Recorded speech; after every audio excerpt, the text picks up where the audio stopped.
Hello friend, welcome back my YouTube channel Roshni ki पाठशाला।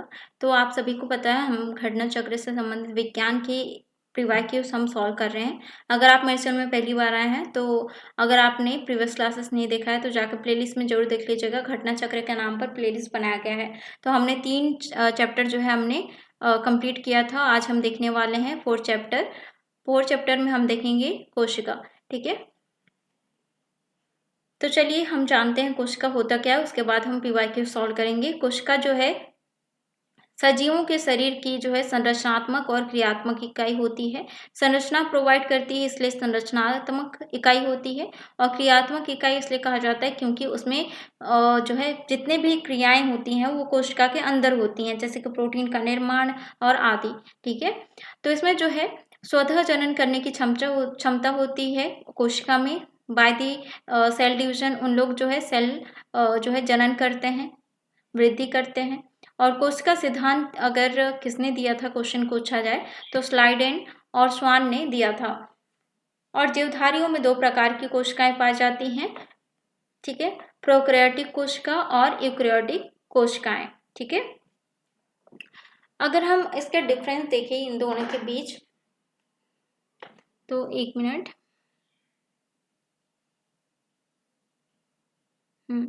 इसमें जो है प्रोकैरियोट्स और यूकैरियोट्स में जो है डिफरेंस आप देख सकते हैं। यूकैरियोट उनको कहा जाता है जो बहुकोश के जीव में पाए जाते हैं। ठीक है, बहुकोश के जीव को यूकैरियोट्स कहा जाता है और एक कोश के जीव को प्रोकैरियोट्स कहा जाता है, जैसे कि बैक्टीरिया है, नीलहरित शैवाल है, ठीक है, और आर्की। और यूकैरियोट्स जो है जैसे कि ह्यूमन है, प्लांट है, फंगई है और प्रोटिस्ट। ठीक है, इसमें जो है क्या क्या सिमिलैरिटीज पाई जाती हैं और क्या क्या जो है डिफरेंस पाया जाता है, चलिए हम जानते हैं। इसमें सिंपल स्ट्रक्चर पाया जाता है प्रोकैरियोट्स में सेल का, और इसमें जटिल स्ट्रक्चर पाया जाता है। ये जो है नो प्रोमिनेंट न्यूक्लियस होता है, यानी कि इसका जो न्यूक्लियस होता है उसको जो है आइडेंटिफाई करना, उसको कैरेक्टराइज करना जो है डिफिकल्ट होता है थ्रू दी माइक्रोस्कोप। इसको जो है प्रोमिनेंट न्यूक्लियस यानी कि इसका जो न्यूक्लियस होता है उसको आसानी से हम क्या कर सकते हैं, आइडेंटिफाई कर सकते हैं, कैरेक्टराइज कर सकते हैं यूकैरियोटिक के सेल के न्यूक्लियस को। और ये जो है स्मॉल साइज में होता है और ये लार्ज साइज में होता है।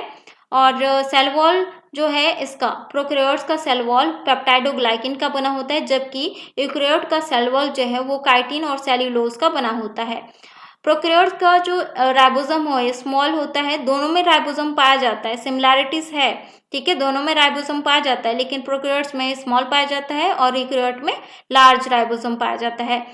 यूकैरियोट जो है यानी कि यूकैरियोट जो है मल्टी सेलुलर होता है और प्रोकैरियोट यूनिसेलुलर होता है, यानी कि एक कोशिकीय होता है। और इसमें जो है ऑर्गेनेल्स नहीं पाए जाते हैं, इसमें ऑर्गेनेल्स पाए जाते हैं। ऑर्गेनेल्स वो होते हैं जो सेल के जो मतलब कि डिफरेंट पार्ट्स होते हैं, जैसे कि राइबोसोम, बहुत सारी चीजें पाई जाती है सेल के अंदर। ठीक है, तो और इसमें जो है क्या क्या सिमिलैरिटीज पाई जाती है, इसमें जेनेटिक मटेरियल डीएनए पाया जाता है दोनों में, और कंटेंट जो है और यानी कि राइबोसोम दोनों कंटेन करते हैं, और सेल मेम्ब्रेन जो है दोनों में पाया जाता है, साइटोप्लाज्म दोनों में पाया जाता है। ठीक है, साइटोप्लाज्म में जितने भी सेल ऑर्गेनेल्स होते हैं वहां पे प्रेजेंट होते हैं। ठीक है, अब हम देखते हैं एंडोप्लाज्मिक रेटिकुलम। ठीक है, एंडोप्लाज्मिक रेटिकुलम जो है ये 2 टाइप के होते हैं, एक रफ और एक स्मूथ एंडोप्लाज्मिक रेटिकुलम। ठीक है, तो रफ यानी कि इसमें जो है एंडोप्लाज्मिक रेटिकुलम कुछ इस तरीके से होता है। ठीक है, कुछ इस तरीके से, जिसमें जो है राइबोसोम लगे होते हैं बिंदु बिंदु से। ठीक है, बिंदु बिंदु से उसमें राइबोसोम लगे होते हैं, इसलिए जो है इसको रफ और एंडोप्लाज्मिक रेटिकुलम कहा जाता है। और स्मूथ एंडोप्लाज्मिक रेटिकुलम अगर बोला जाए तो इसमें जो है राइबोसोम नहीं पाया जाता, इसके मेम्ब्रेन से राइबोसोम जो है चिपका नहीं रहता। लेकिन ये वाले रफ वाले एंडोप्लाज्मिक रेटिकुलम से जो है वो राइबोसोम चिपका रहता है, इसलिए इसको रफ टाइप दिखता है। ठीक है, खुरदुरा टाइप दिखता है, तो इसी कारण से इसको रफ एंडोप्लाज्मिक रेटिकुलम कहा जाता है। ठीक है,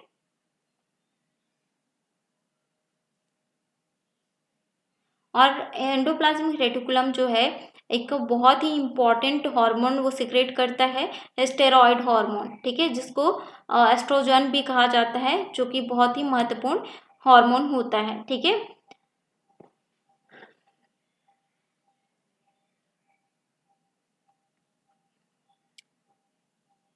और राइबोसोम, ठीक है, राइबोसोम जो है क्या होता है, एंडोप्लाज्मिक रेटिकुलम और राइबोसोम प्रोटीन के सिंथेसिस के लिए काफ़ी महत्वपूर्ण होता है, ठीक है। और प्रोटीन की फैक्ट्री भी कहा जाता है राइबोसोम। राइबोसोम जो है एक मशीन की तरह है, ठीक है। अगर हम वो किसी मशीन की कंपेयर करें तो ये जो है आप चूल्हा समझ सकते हैं, ठीक है, चूल्हा समझ सकते हैं, क्योंकि बिना चूल्हा के खाना नहीं बनता है, ठीक है। तो ठीक उसी प्रकार बिना राइबोसोम के प्रोटीन नहीं बनता है, ठीक है। तो इसमें जो है राइबोसोम राइबोसोम दो तरीके के होते हैं, दो टाइप के होते हैं, एक स्मॉल सब यूनिट और दूसरा है लार्ज सब यूनिट। कुछ इस तरीके से स्मॉल सब यूनिट ऊपर रहता है, लार्ज सब यूनिट नीचे रहता है, ठीक है। इसमें जो है आपका डीएनए जेनेटिक मटेरियल देखने को मिल सकता है, ठीक है, जिसमें जो है जितने भी बेस पेयर्स होते हैं उसको जो है पॉलीपेप्टाइड चेन बनाने के लिए राइबोसोम जो है वो कैरेक्टराइज करके जितने भी सीक्वेंस के थ्रू जो है वो क्या करता है, वो जोड़ते जाता है, ठीक है। इसमें बहुत सारे एंजाइम्स भी भाग लेते हैं, बहुत सारे चीज़ें भी भाग लेती हैं, ठीक है। तो राइबोसोम के बिना यह प्रोटीन सिंथेसिस का काम जो है वो नहीं हो सकता, इसीलिए इसको प्रोटीन की फैक्ट्री कहा जाता है। माइटोकॉन्ड्रिया जो है जीवाणु एवं नीलहरित शैवाल को छोड़कर सभी सजीव कोशिकाओं में पाया जाता है, ठीक है।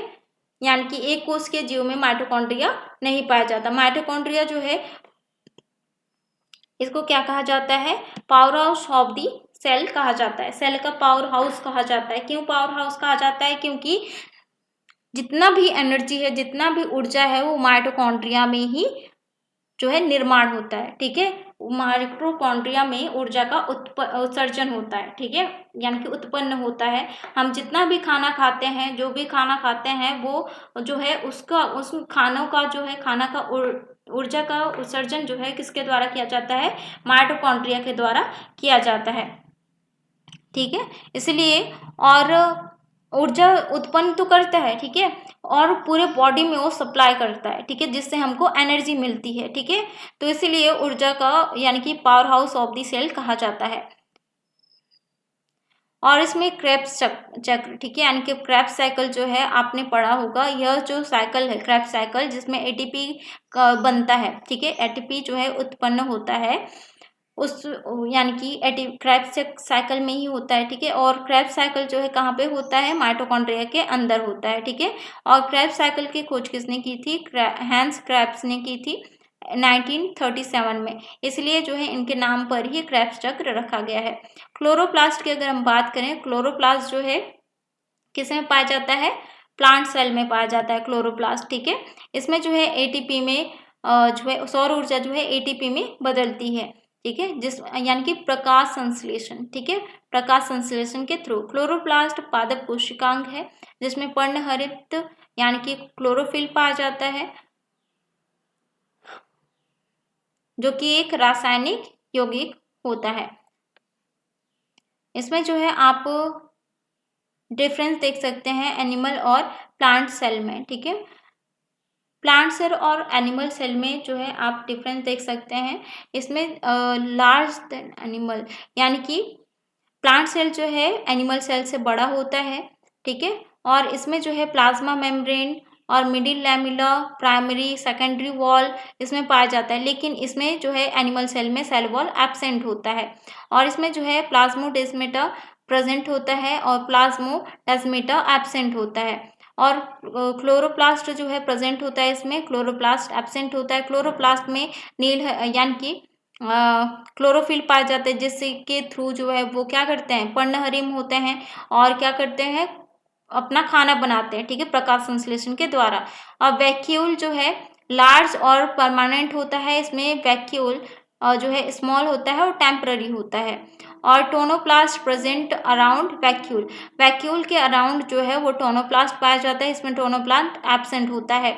और सेंट्रियोल एब्सेंट, जबकि इसमें सेंट्रियोल प्रेजेंट होता है, ठीक है। और इसमें जो है motile cell of lower plants, इसमें जो है मोटाइल सेल प्रेजेंट होता है, ठीक है।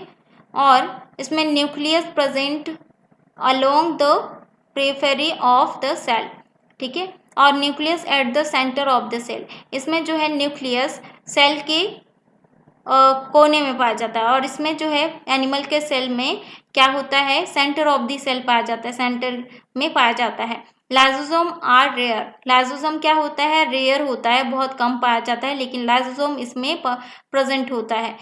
और storage material in starch grain, ठीक है, स्टोरेज मटेरियल जो है स्टार्च ग्रेन के रूप में होता है, और स्टोरेज मटेरियल इन ग्लाइकोजन और ग्रेन्यूल के रूप में होता है, ठीक है। इन डिफरेंस को आपने देख लिया, ठीक है। लाइसोसोम जो है इसमें आप देख सकते हैं, लाइसोसोम को आत्मघाती थैली कहा जाता है, क्योंकि इसमें जो है एंजाइम पाए जाते हैं। कौन सा एंजाइम, डाइजेस्टिव एंजाइम, ठीक है, जिसके थ्रू जो है लाइसोसोम अगर फट जाता है, उसकी झिल्ली जो है फट जाती है, जितने भी मटेरियल होते हैं वो बाहर आ जाते हैं, ठीक है। वो बाहर आते ही साथ जो है वो एंजाइम जो है एक्टिव हो जाते हैं, और एक्टिव हो जाने के बाद उसका जो है डाइजेस्ट कर देते हैं, ठीक है, इसलिए उसको डाइजेशन एंजाइम कहा जाता है। ये क्वेश्चन पूछा गया है, ठीक है, डाइजेशन एंजाइम के बारे में और लाइसोसोम के बारे में, ठीक है। केंद्र की खोज सर्वप्रथम किसके द्वारा किया गया था, रॉबर्ट ब्राउन के द्वारा 1831 में। और यूकेरियोटिक कोशिकाओं में कोशिकाओं का नियंत्रण केंद्र भी कहा जाता है केंद्रक को, ठीक है। केंद्रक में क्या पाया जाता है, न्यूक्लियस न्यूक्लिक एसिड पाया जाता है, यानी कि डीएनए पाया जाता है, ठीक है। जेनेटिक मटेरियल न्यूक्लियस में पाया जाता है। और डीएनए की खोज किसने की थी, फ्रेडरिक मिसर ने की थी 1869 में, ठीक है। और double helix, DNA double helix की खोज किसने की थी, जेम्स वॉटसन और फ्रांसिस क्रिक ने। और यह नाभिक के अलावा जो है, यानी कि न्यूक्लियस के अलावा डीएनए मटेरियल जो है माइटोकॉन्ड्रिया और लवक कोशिकांग में भी पाया जाता है, यानी कि प्लांट सेल में पाया जाता है और माइटोकॉन्ड्रिया में पाया जाता है। माइटोकॉन्ड्रिया एक मात्र ऐसा ऑर्गेनेल है जिसका जो है खुद का डीएनए होता है, ठीक है। और सेल की मृत्यु, ठीक है, जैसे कि कोई अंग है, ठीक है, कोई बच्चे का अंग आप कह सकते हैं, जिसमें जो है उसका मांस जो है दो उंगलियों के बीच जुड़ा हुआ है, अभी वो विकसित नहीं है, ठीक है। तो उसके बाद जो है जब वो विकसित होता है, ठीक है, जब उसकी उंगली विकसित होती है, तो उसका जो बीच का जो पार्ट है, उंगलियों का शेप देने के लिए बीच का जो पार्ट होता है, वो क्या होता है, अपने आप जो है उसकी कोशिकाएं मरती जाती हैं, उसको कहा जाता है प्रोग्राम सेल डेथ, ठीक है। इसको जो है सेल्यूलर और मॉलिकुलर कंट्रोल को जो है क्या कहा जाता है, एपोप्टोसिस प्रोसेस कहा जाता है, जिसके थ्रू जो है ये शेप हमारे उंगलियों को मिलती है, ठीक है। नहीं तो फिर वो अगर प्रोग्राम सेल डेथ नहीं होता, एपोप्टोसिस नहीं होता, तो हमारा जो उंगली है वो जुड़ा का जुड़ा रहता, और ठीक है, हमारे पैर जो है वो जुड़ा का जुड़ा रहता है, ठीक है। ये जो प्रोसेस है वो किसके कारण होती है, एपोप्टोसिस के कारण होती है, ठीक है। चलिए हम जान लेते हैं पीवाई के उस क्वेश्चन हम सॉल्व करते हैं। चलिए, सारे क्वेश्चन इंपॉर्टेंट है, ध्यान से देखिएगा, ठीक है। तो नाभिक के अलावा कोशिका के किस कोशिकांग में डीएनए होता है, तो किस कोशिकांग में होता है, एकमात्र ऐसा कोशिकांग है, ऑर्गेनेल्स है, जिसमें अपना खुद का डीएनए होता है, तो यह जो है माइटोकॉन्ड्रिया। लाइसोसोम को क्या कहा जाता है, लाइसोसोम को कहा जाता है यानी कि आत्महत्या की थैली, ठीक है, सुसाइड सेल कहा जाता है इसको, लाइसोसोम को। इसमें डाइजेशन एंजाइम होते हैं, ठीक है। नेक्स्ट हम देख लेते हैं, निम्नलिखित में से कोशिका यानी कि कौन सा कथन सही है। इसमें जो है कौन सा कथन सही है, प्रायस लघुत्तम सजीवी कोशिकाएं होती हैं, नहीं। और माइकोप्लाज्मा की कोशिका भित्ति अमीनो शर्करा की बनी होती है, नहीं बनी होती है अमीनो शर्करा की, ठीक है, पेप्टाइडोग्लाइकिन की बनी होती है। और विषाणु सम वायरॉइड एकल तंतु आरएनए अणु से बने होते हैं। हाँ, विषाणु में जो जेनेटिक मटेरियल होता है वो डीएनए ना होकर क्या होता है, आरएनए होता है, ठीक है। अगर विषाणु जो है अगर प्लांट में यानी कि आरएनए वाले पशु में चला जाता है, आरएनए वाले सेल में चला जाता है, तो वो तो रेप्लिकेट कर लेगा, लेकिन हमारे शरीर में आता है, हमारा जो जेनेटिक मटेरियल है वो तो डीएनए है। अगर विषाणु हमारे शरीर में आता है तो उसमें रिवर्स ट्रांसक्रिप्शन के थ्रू जो है डीएनए जो है आरएनए जो है वो डीएनए में क्या होता है, वो परिवर्तित होता है, ठीक है। तो उसके थ्रू जो है वो क्या करते हैं, मल्टीप्लाई कर लेते हैं, ठीक है। तो इसका राइट आंसर क्या हो जाएगा, कौन सा कथन सही है, ऑप्शन सी इसका सही है। नेक्स्ट है, निम्नलिखित कथनों में से कौन से पादप और प्राणी कोशिकाओं के बीच सामान्य अंतर के बारे में सही है। कौन सा सही होगा, पादप और कोशिकाओं में सेल्यूलोज कोशिका भित्तियां होती हैं जबकि प्राणी कोशिकाओं में वे नहीं होती हैं। पादप कोशिकाओं में क्या होती है, सेल्यूलोज कोशिका भित्ति होती है, जबकि अभी हमने डिफरेंस देखा था, ठीक है, इसलिए मैंने डिफरेंस दिखाया था, ये क्वेश्चन पूछा गया है, ठीक है, तो ये जो है सही है, ठीक है। प्लांट की सेल वॉल जो है कोशिका भित्ति होती है, लेकिन इसमें कोशिका भित्ति नहीं होती है एनिमल सेल में, ठीक है। पादप कोशिकाओं में प्लाज्मा झिल्ली नहीं होती, जबकि इसके विपरीत प्राणी कोशिकाओं में होती है, दोनों में प्लाज्मा मेम्ब्रेन पाया जाता है। और परिपक्व पादप कोशिका में एक वृहद रसधानी होती है, जबकि प्राणी कोशिकाओं में अनेक छोटी रसधानियां होती है। परिपक्व पादप कोशिका जो है बड़ी होती है, तो बड़ी रसधानी होती है उसकी, और जबकि प्राणी कोशिकाओं में अनेक छोटी छोटी रसधानियां होती है साइटोप्लाज्म में, ठीक है। तो इसका राइट आंसर क्या हो जाएगा, इसका केवल 1 और 3 जो है इसका राइट आंसर हो जाएगा, ठीक है। ऑप्शन बी जो है, ऑप्शन 2 जो है वो सही नहीं है।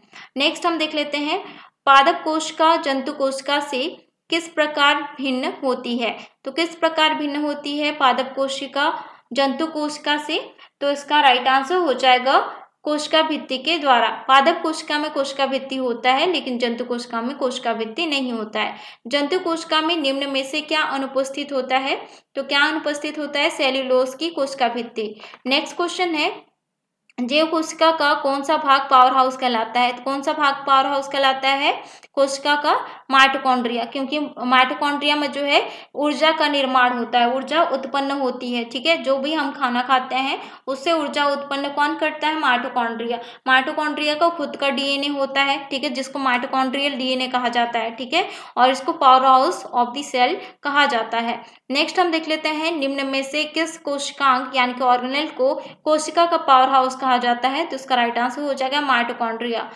कोशिका का शक्ति स्रोत होता है तो माइटोकॉन्ड्रिया। इससे क्वेश्चन बहुत पूछा गया है, इसीलिए आपको जो है यानी कि प्रीवियस ईयर क्वेश्चन जो है सॉल्व करने के लिए आपको यानी कि आपको आइडिया लग जाता है कि किस तरीके से क्वेश्चन घुमा के पूछता है, किस तरीके से एक टॉपिक से कितना क्वेश्चन कैसे पूछता है, ठीक है, इससे आपको आइडिया लग जाता है।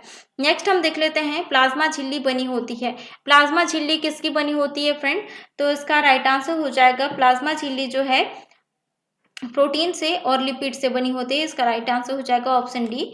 नेक्स्ट क्वेश्चन हम देख लेते हैं, प्रोटीन संश्लेषण में निम्न कोशिकांगों यानी कि सेल ऑर्गेनेल्स में किस यानी कि किन भूमिका सबसे सबसे जो है अधिक महत्वपूर्ण है। तो किसकी भूमिका जो है सबसे अधिक महत्वपूर्ण है, तो इसका राइट आंसर हो जाएगा एंडोप्लाज्मिक रेटिकुलम और राइबोसोम। क्यों, क्योंकि जो है एंडोप्लाज्मिक रेटिकुलम और राइबोसोम की मदद से जो है इससे जो है प्रोटीन का संश्लेषण होता है, प्रोटीन सिंथेसिस, ठीक है, प्रोटीन का सिंथेसिस होता है एंडोप्लाज्मिक रेटिकुलम से और राइबोसोम से।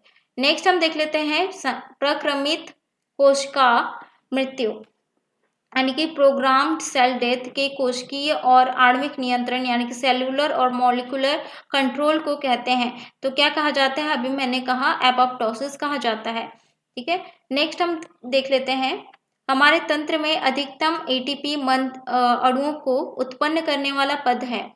तो कौन सा है, एटीपी अणुओं कहाँ से कौन से साइकिल में बनते हैं, क्रेब्स चक्र में, ठीक है। क्रेब्स चक्र की खोज किसने की थी, हैंस क्रेब्स के द्वारा किया गया था। कब किया गया था, 1937 में, ठीक है। तो कोशिका से संबंधित ये जो है पीवाईक्यूज इतना ही है, ठीक है, घटना चक्र में। और मैंने जो है बहुत सारी कोशिका से संबंधित क्लासेस मैंने लिया है, जिसमें आपको देख सकते हैं प्रयोगशाला परिचारक वाले जो प्लेलिस्ट है, ठीक है, उसमें जो है स्ट्रक्चर के थ्रू आपको काफ़ी अच्छे से समझाया गया है। स्ट्रक्चर के थ्रू जो है आपको पीवाईक्यूज देखने को मिलेंगे, अगर आप वो देखना चाहते हैं, ठीक है। सेल से संबंधित जितने भी क्वेश्चन हैं वो मैंने पहले ही करा दिया है, ठीक है। बहुत सारे क्वेश्चन आपको देखने को मिलेंगे, ठीक है। आप जाकर प्रयोगशाला परिचारक भर्ती परीक्षा वाला जो प्लेलिस्ट है उसमें आप जाकर सारे क्लासेस आप देख सकते हैं, चाहे आप किसी भी एग्जाम की तैयारी कर रहे हो। साइंस का अगर क्वेश्चन पूछा जाता है तो आप जाकर जरूर देख लीजिएगा, ठीक है। और आप प्रयोगशाला परिचारक भर्ती परीक्षा की तैयारी कर रहे हैं तो उसके लिए भी काफ़ी मददगार है। ठीक है, तो आज का क्लास कैसा लगा कमेंट करके ज़रूर बताएं, और वीडियो पसंद आता है तो प्लीज़ वीडियो को जरूर लाइक कीजिए और ज़्यादा से ज़्यादा शेयर कीजिएगा। अगले क्लास में हम देखेंगे आनुवांशिकता, ठीक है, इससे संबंधित PYQs क्वेश्चन आंसर। ठीक है, तो वीडियो पसंद आता है तो प्लीज़ वीडियो को जरूर लाइक कीजिए और ज़्यादा से ज़्यादा शेयर कीजिएगा। और अगर आप टेलीग्राम ग्रुप से भी जुड़ सकते हैं तो आप जुड़ सकते हैं। टेलीग्राम ग्रुप का जो लिंक है डिस्क्रिप्शन बॉक्स में दिया हुआ है। ठीक है, उसमें आपको साइंस का और हिस्ट्री, ज्योग्राफी, सभी तरीके का जो है करंट अफेयर का सारे क्लासेस और करंट अफेयर का नोट्स मिल जाता है आपको आपके रिवाइज करने के लिए। ठीक है, और साइंस से संबंधित जितने भी ऑनलाइनर क्वेश्चन होते हैं वो आपको मिल जाते हैं। ठीक है,